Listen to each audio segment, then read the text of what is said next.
Hey guys, I am Luke Snyder here with Gingerbread Man Running Company. Unfortunately, this year, due to the coronavirus, our typical customer appreciation open house for our Run Greensburg members really didn't kind of come to fruition. So instead, we're taking it to you guys virtually. What that means for you is that we are still going to have the sale, the promos, the giveaways. But our speakers that usually come and set up tables that you can ask questions to, they're going to be doing our videos ahead of time, and then we'll post them once per day throughout the virtual open house. This is our first one. This is Dr. Jacob DiCesare. He is a young sports medicine orthopedic specialist. Primary care sports medicine doctor. I always forget the primary care. Or you could say orthopedic medicine. It's orthopedic fine. medicine. He is starting his own new practice, and he's agreed to talk to us on a couple different features. And I am going to cheat a little bit. Can you tell us a little bit about your background? What is a primary care sports orthopedist? Yeah, well, okay. Yeah, primary care sports medicine doctor. So, first just let me say that I'm from this area. I grew up in Penn Township.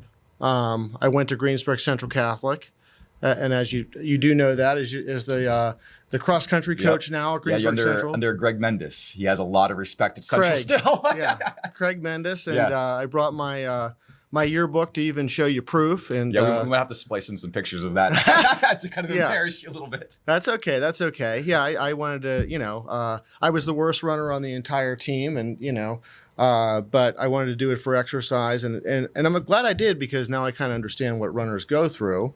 But honestly, it's really important to a lot of runners that their doctor understands that what running means to them. So it's nice to have somebody in the healthcare that understands, like, oh, don't just stop running, because a lot of doctors, that's what they tell you. Right. And sometimes that can be appropriate, but most of the time we can help people to, as I always say, be the best that they can be with what they have. So so I went to Greensburg Central Catholic. At that time, I had a lot of interest in rehab medicine, chiropractic, that kind of thing. As I was telling you, Mr. Mendes used to actually say, geez, it seems like you read a lot about this stuff. Why don't you lead us with the stretching exercises, which was a real honor at the time. And my interest continued, so I went to an osteopathic medical school. I went to Lee Common Erie. After going to undergrad in Southern California, I came back and went to Erie, and Tell two different weathers. yeah. Had to have four-wheel drive up there. Then I did a medicine residency at UPMC, followed by a sports medicine fellowship with Allegheny Health Network, the team doctors for the Pirates. And there I did training in ultrasound imaging, which is very important. It was a newer thing at the time. We were one of the only fellowships in the country that was doing that, and now it's required that all fellowship programs in sports medicine include ultrasound imaging. We also were doing regenerative medicine, regenerative injection therapy, like Prolotherapy and PRP, which has now become fairly standard. We were one of the first to do that. Yeah, but that's I think something we wanted to touch on, because that's something that you can offer that a lot of other doctors and practices in the area can't offer. What is regenerative injection therapy? Yeah, so regenerative injection therapy is not like a corticosteroid, right? So people come in and they'll say, can you do a steroid injection? Well, you can't inject steroid into a patellar tendon or into an Achilles tendon, because corticosteroids, while they can decrease inflammation and make people feel better, they can actually have a degenerative effect on the soft tissue, and you could have a rupture. Okay, which would be bad. So I worked with Excella Orthopedics for 10 years. I did training with the American Academy of Orthopedic Medicine, and I've become an instructor with them in prolotherapy and PRP and ultrasound. And So and now I'm off on my own, as you know. So we'll start with PRP because most people have heard of it. Yeah, that's the one that I kind of knew working in the store, that some people had gotten that for lingering injuries that just wouldn't go away, and they've had a lot of success with it. Yes. Well, here in Pittsburgh, it became popular because in Super Bowl 40, Hines Ward was out with, I think it was an MCL injury. Okay. And he had PRP and was able to play in the Super Bowl a couple weeks later. And then it happened to Troy Polamalu for Super Bowl 43. Okay. So that made PRP, kind of a household name here. So what we do is it's an in-office, it's a bedside procedure. You come in the office, you get a blood draw. We have a closed centrifuge that we put the blood in. We spin the blood, and then we have concentrated platelets, okay? And that's what the PRP stands for, right? It's yes, platelet-rich plasma. Gotcha. It has growth factors, and it has platelets that release growth factors and inflammatory factors. And you're used to thinking that inflammation is a bad thing, right? Yeah, I mean, swelling kind of hurts. Yeah, so, I mean, Motrin, or whoever did this awesome campaign, hey, take this before the pain, or, you need to defeat this inflammation. Well, guess what? It's useful. Inflammation is how you recover, right? So if you're taking ibuprofen or Aleve, and you're thinking you're taking it like it's a vitamin or something, yeah, you're not allowing your body its natural response to injury to heal. Yeah. Okay? So because what the swelling brings in fresh nutrients and heals the tissue, right? Correct. Yeah. Correct. So with PRP, we take your concentrated platelets, we release it into injured tissue, whether it's your Achilles, your Patellar tendon, whatever it is, and it can actually grow new tissue. Okay, and it can make your tissue stronger. Typically, we do it at the enthesis. The enthesis is where the tendon comes down and attaches directly to your bone, which is where your tendon gets nutrients from. So we stimulate that enthesis. We release the PRP that has the growth factors and inflammatory factors. It takes a while for PRP to work. So it's not like a steroid injection in the sense that people are used to getting a steroid and feeling better in 4 days to 2 weeks. This takes months. Okay. But it's a more lasting effect that this will have. Now, is it a series of injections, or is it doesn't have to be. Oh, really? No. So some people they'll do it, monthly. Yeah. That to me doesn't make a whole lot of sense because it can take months to get benefit. Yeah. There are certain situations where that can make sense, but this is not covered by insurance. It's an out-of-pocket expense, okay? Because it's still so new. Right. I gotcha. Right. Do you expect that eventually insurances will start to kind of accept it, or is it going to be? I don't think anybody knows. Gotcha. I mean, it's been a long time, and it hasn't been. There were pieces of it that were covered, and the insurance companies kind of got smart, and they decided that they weren't going to cover any of the components of it. But that's a different discussion. Another thing that I do that's less expensive but can have a regenerative effect on tissue is called prolotherapy. Okay, with prolotherapy, what we do is we use dextrose, which is a form of sugar. Okay. Okay. The indication for D50 is usually if for diabetics who had too much insulin and they're crashing, and you can give them the sugar, and then it brings their sugar level up, right? And an off-label use for it is to mix the dextrose with lidocaine, sterile water, normal saline, whatever, and we get the concentrations down to 15%, 25%. Which is, now I got to go, but do you teach anything? Do you teach chemistry or anything? Math. I'm going to quiz you. Okay. So it's hypertonic to your own tissue. So what does that mean to you? Hypertonic. So that. We got someone jumping around back here. Go ahead. All right. Hypertonic means it's more, I guess tonic would be too much, like more water. So it would make it suck up more water. Yeah. So the solute, the stuff, in the dextrose is greater than the stuff that's in your cells. Okay. So the fluid flows out of your cells towards the dextrose, it up. And the cells break open, and there's your growth factors. Okay. Yeah. The needle itself also causes an inflammatory response, which is why people do fenestrations, and they can just needle. Sick needling. Tendons. Is that what you're talking about? No, dry needling is usually for. Sorry to get specific. Yeah, sorry. It's usually for. to relieve muscle pains by causing it to kind of spasm and release. Gotcha. But this is, people will fenestrate, or they'll pass a needle through a tendon a whole bunch of times under ultrasound. Well, we do that, but we do it with the dextrose solution. The nice thing about the dextrose solution is it also has lidocaine, so it doesn't hurt as much. Okay? So the lidocaine starts to numb the tissue at the same time. Gotcha. But you can pass the needle through the tissue, you release the dextrose. The fluid itself has an effect on the tissue because tissue can become very tight, and the small nerve fibers kind of stick to the tendon tissue and kind of get kinked, if you will. And the fluid that we push, which you could watch on an ultrasound, kind of peels the layers away and takes pressure off of the nerve. So it has that effect as well. So it can decrease pain from several different ways. But the major way is it's building tendon or ligament tissue. Now, what are some, like, obviously you wouldn't use this for a stress fracture. What are some of the most common injuries that you treat with these injection therapies? Right. So first of all, I should say that our word of the day is injection. Actually, yes. So there it is. So if you guys are paying attention for the giveaway, for the raffle for a free pair of shoes, the word is? Injection. Injection. I don't care if you spell it right. So there you go. I think it should have been hypertonic, but you know. And you know what? Why not both? Yeah. But anyway, so injection. So what are the applications that you use this most commonly for when it comes to patients at the practice? Right. So we kind of talked about how there are many different types of practitioners that can be helpful with running injuries. You know, your chiropractors are sometimes into this, to rehabbing, physical therapists, and you know, and I can counsel people on, you know, everyone has to have proper footwear, which is what we send them to you guys for. Thank you. Yeah. You heard it from a doctor. Don't run in memory foam. Don't run in the Converse. No.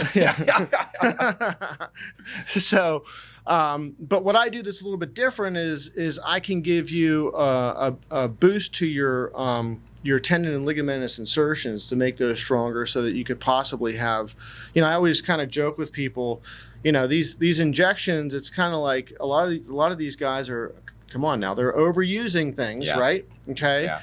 And this is kind of helping them to overuse stuff, you know, because I'm taking that tissue that was overused and I'm trying to make it healthier so they can overuse it, you know. But so anyway. So basically any kind of affliction that deals with any kind of tendinitis or issues like that, this would be a great application to help you guys get back on the roads and get back out there. So if you have a stress fracture, you're going to have to rest it. Yeah. You know, there's just, you know, you got to make sure your nutrition is proper, your footwear is appropriate, so that you don't have the stress on whatever body part it is. You know, but now you did say that the prolotherapy would be good for off camera. That would be good for shin splints, right? Excellent. Yes. So not for a stress fracture, but for shin splints, it is really, and I was going to start with that because it's so good. It's so impressive. I use a really small 27 gauge needle. It's almost like a wire. It's so small, you know. So we numb your skin up and essentially go, you know, directly into the painful tissue with 15 or 25% dextrose. It's mixed with lidocaine. Wherever it hurts, it takes a minute or two. Okay. Now it can take months to work, and you can actually continue training, you know, while it's working. Now we may have to alter, you know, don't do hills or run on a track or start out with a bike or something like that. But after a couple months, it can be very effective. And as you know, there are people that come in with years of shin splints. Trauma, Yeah, right? So that's a really simple solution, is to use hypertonic dextrose for that. So remember that as cross-country season gets started. And, you know, prolotherapy, I should also say, is an out-of-pocket expense, but it's not very expensive. Because it's just hypertonic dextrose. Okay. You know, with PRP, they sell these kits to us that we have to use, and the kit itself costs like $200. Gotcha. You know, there's no, I mean, a bottle of dextrose is a couple dollars, you know. So we can charge less for that. Nice. You know, some other things that we use it for that are very good. Patellar tendonitis, quad tendonitis. We see those quite a bit here at the store. Patellar tendonitis. Yeah, depending on how bad the patellar tendonitis is, you know, sometimes PRP is a better choice for that. If there's a defect that I can see here with the ultrasound, we can fill it up with the PRP, and the PRP can create better tissue in a shorter period of time. PRP will work faster, You know, Gotcha. so it's better for kind of bigger lesions. You know, you can do IT band syndrome with that, but it's still going to require all the stretching exercise and things. That was my affliction was IT bands for a long time. But. Right. PRP is great for if you had a nagging calf injury that won't go away. So what happens in the calf or the hamstring, they're very similar, is that when you have the calf pull, as you know, it generally happens when the muscle's contracting while lengthening, the eccentric injury, right? Yes. So you have to do the eccentric muscle strengthening and the flexibility exercises. But what happens is a lot of times is the muscle pulls away from the fascia, okay, and then it's going to scar in and pull back together. Okay. Now that tissue a lot of times is kind of never the same. It's kind of disorganized. Okay. So we go in with the PRP for the hamstring, for example. We might find that area, go down with the PRP, put the PRP into the injured area to try to grow better tissue. Sometimes we'll also do the origin, which is your sit bone. Okay. And we can make it so that you have less exacerbations of these pulls, because as you probably would guess, once you've had a hamstring injury, you're likely to get them again. You're more likely to get them than the general population. So how do we cut down on that? We can cut down on that with PRP. Same thing with a calf. Yeah. Okay. Yeah, hamstrings are more sprinters. Calves are more distance runners, it seems to be, at least in my experience. Right. Same thing we can do for the Achilles tendon as well. Insertional Achilles tendonitis is harder to treat than the mid-substance, so it's best for the mid-substance ones, the one where there's that big ball kind of in the middle of the tendon. You know, along with the stretching and the nice ones and all that kind of stuff. But, you know, specific to what I do. Now, you also mentioned ultrasounds. Yes. Now, as I understand it, we're going to experiment on Zach, and you're going to give us a demonstration on that. Is that right? We can, yes. All right. Do you mind, Zach? We can show you what that looks like. All right. So I guess we'll change spaces and reset up, and then we'll be right back, I guess. It's recording. There's a little red dot right here. Yep, there's a red dot. Okay, so we're going to do a demonstration of ultrasound imaging, which is not like the modality ultrasound. This is so we can see tissue. So we're going to use your knee here, and we're going to look at your patellar tendon. So this is a patellar tendon. We call this a fibrillar pattern. We can see here the tendon running up. This is the patella right here. So this is the origin of the patellar tendon. And this can be useful, first of all, so that we can find if there's tearing, if there's tendinosis. Tendinosis usually looks like a big knot that's a little bit darker than the rest of the tissue. We use this when we do PRP or prolotherapy. We can directly image the needle coming down into the tendon. We can see the fluid, whether it's the dextrose or the PRP, spreading out through the tendon, filling the defect. I didn't bring any needles with me today. Lucky Zach. Yeah. We'd be stabbing you. So, things I do for this company. So here's the distal aspect of the tendon here. This is the insertion on the tibial tuberosity. I gotta say, Zach, yours looks pretty good. So I don't have many places to stick needles here. We can look at MCL just for fun. So let's see here. Try to freeze this. So just to go over this. So this is your joint line here. Here's your tibia. Here's your femur. This is the origin of the MCL. You can actually see a little bit of meniscus here, which looks pretty good. Guys, I apologize for video quality. Luke is doing this. Yeah. So this is where your pes tendon comes in, down here, part of your hamstring. Okay, I'm turning this. And so we can hit distal hamstring down here with the PRP or prolotherapy.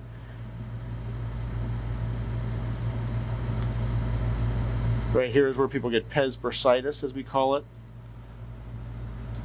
So this little bony groove here, here's where the, this is probably MCL distal fibers coming down.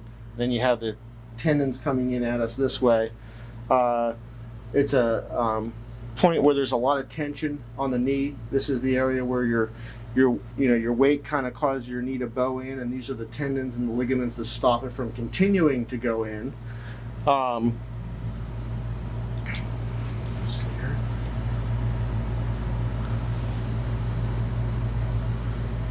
This is quad tendon here.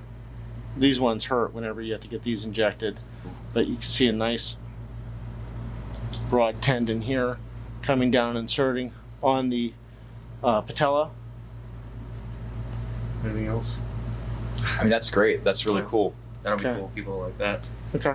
And side note, we can see the baby. It's doing just fine, Yeah. Zach. All right, so this is what you use to help guide the needles in the injection therapies, correct? Yes, this is used for diagnosis and also so that we know where to put the regenerative injection therapy. All right. Well, let's set back up and then we'll kick off. Just a couple more quick things. Make sure hot. All right, and thank you for that awesome ultrasound demonstration. I apologize for the You're video welcome. quality. Zach's the one that's supposed to touch the camera, not me. So if you had like a 3-minute blackout where I forgot to take the lens cover off, that was my fault.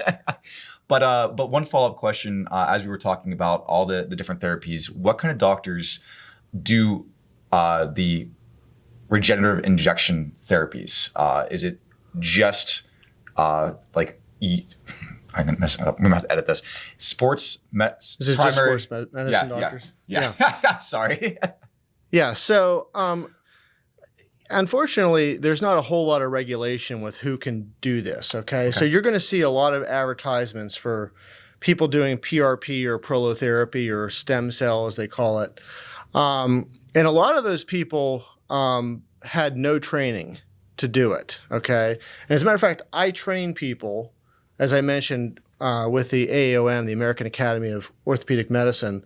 And so I see, the doctors who come in and who get the training, the proper training, because it takes a lot of work. It's not like doing a steroid injection where you just kind of put it into a space and just hope it gets where it needs to go. You need to know exactly where that injured tissue is, and it takes training with your hands to be able to feel those things. And sometimes it takes the ability to use an ultrasound imaging, but you need to know how to hit those targets.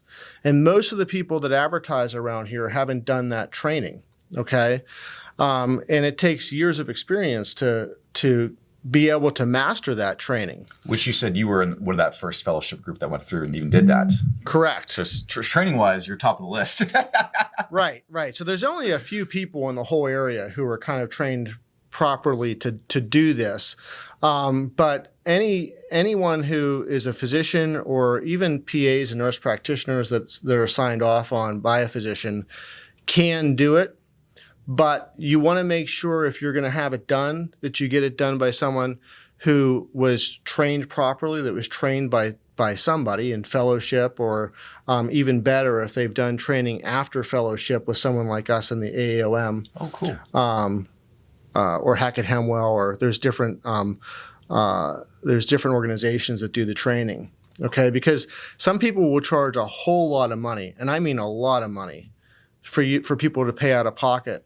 And it's funny because they're selling their product, their PRP or whatever it is, for like 3 times as much as I would charge, and they don't even know how to do it properly. Yeah. And unfortunately, they're just so good at marketing that people buy into it because they actually do kind of false advertising. They'll show a knee, for example, that, is a weight-bearing view of the knee for, let's say, knee osteoarthritis, and the joint space is this small. Then the after shot is a knee where they didn't do a weight-bearing view, and the joint space looks like this, and it's false advertising, period. It's like those weight loss commercials. The one's smiling, the other one's frowning. Yeah, the posture's completely different. No, that sounds like great advice.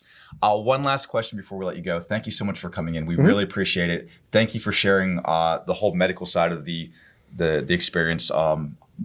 How do our customers find you? How can people watching the video, people in Rd Greensburg, how can they find your new practice? So for years with Excella Orthopedics, I saw patients on Pellis Rd Greensburg and Excella Square in Norwin. So when I opened my private practice, I opened up on Pellis Rd Greensburg. Nice. It's just a few buildings up the hill, so 438 Pellis Rd in Greensburg. And then I rent from Excella and Excella Square Norwin in the Medical Arts Building. Okay, so you're literally right there still. I'm right there. And then I see patients a few days a month in Rachel Esposito's office in Mount Pleasant. Oh, okay. Cool. Yeah. So you have 3 different sites you work out of. Correct. So that I can, serve kind of the whole county. I can hit it from all angles. So, yeah. And then my my office number follows me around everywhere. So if you call 724-261-4080, so 724-261-4080, that number will wherever I am, whether it's Mount Pleasant, North Huntington, or Greensburg, that'll ring to us. And then Zach, we can put a link, obviously, for if you have any kind of link that we can share as well. Phone number on the screen. There you go. Just flash it like a call now. While supplies last. Yes, and our idea with the private practice is access. We want people to be able to get in as soon as they would like to. So Yes. we're very we accommodate The wait people in that times way. have been kind of miserable right now. Right. So yeah, we're accommodating everybody. No which worries. Is, which is good. Any last things you'd like to add? Wear your proper footwear. Yeah. So if you come to my office, I actually I have Gingerbread Man coupons. I can send you down here and you can get 10% off with a coupon, which we use all the time. We've been doing that for years, actually, even before I was in private practice. This is nothing new, but again, obviously, if you're going through medical issues and you need to see somebody, obviously it can be scary to try and find a new doctor.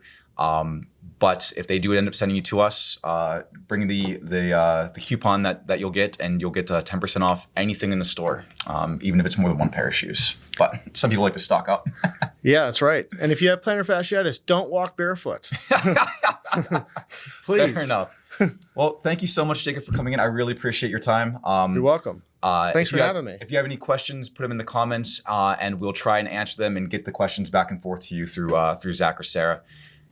And don't forget, check in the video description for how to put the video or the word of the day for the free shoe giveaway. Again, that word is injection, not hypertonic. Yeah. All right. Thanks, guys. Have a great day, and hopefully we'll see you soon. Thank you.